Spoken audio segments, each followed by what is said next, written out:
আসসালামু আলাইকুম। আলহামদুলিল্লাহ ওয়াহদা ওয়াসসালাতু ওয়াসসালামু আলা মান লা নাবিয়্যা বাদা। সম্মানিত দর্শক মণ্ডলী, আমাদের আল ইতিসাম টিভিতে জিজ্ঞাসা করা হয়েছে সিয়ামের মানত করা যাবে কি না, আর যদি কোনো মানুষ সিয়ামের মানত করে ফেলে, সেই মানত পূরণ করতে না পারে, মারা যায়, তাহলে তার করণীয় কি? সম্মানিত দর্শক মণ্ডলী, সিয়াম পালন একটি গুরুত্বপূর্ণ ইবাদত। রাসূল সাল্লাল্লাহু আলাইহি সাল্লাম বলেছেন, মানুষ নেকির কাজে মানত করতে পারে।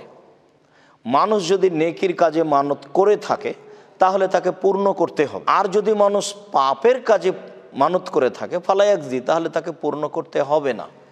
রাসূল সাল্লাল্লাহু আলাইহি সাল্লাম একথাই বলেছেন। তবে তিনি একথাও বলেছেন যে মানুষ কোনো ব্যাপারে মানত করলে তার উপকার হয়, এ কথা নয়, বরং মানতের মাধ্যমে তার কৃপণতা দূর করা হয় মাত্র। হাদিস বুখারী মুসলিম। কিন্তু মানত যদি নেকির ব্যাপারে করে থাকে তাহলে তাকে পূর্ণ করতে হবে। আল্লাহ তাআলাও বলেছেন, ওইসব মানুষ যারা মানত পূর্ণ করে তাদের জন্য কল্যাণ রয়েছে। হাদিসেও প্রমাণিত হয় যে মানুষ যদি নেকির কাজে মানত মেনে থাকে তাহলে তাকে পূর্ণ করতে হবে। উমর রাদিয়াল্লাহু তাআলা আনহু একদা রাসূল সাল্লাল্লাহু আলাইহি সাল্লামকে বললেন, আল্লাহর নবী, আমি জাহেলিয়াতের যুগে কাবা ঘরে একদিন এতেকাফ করব, এর মানত মেনেছিলাম।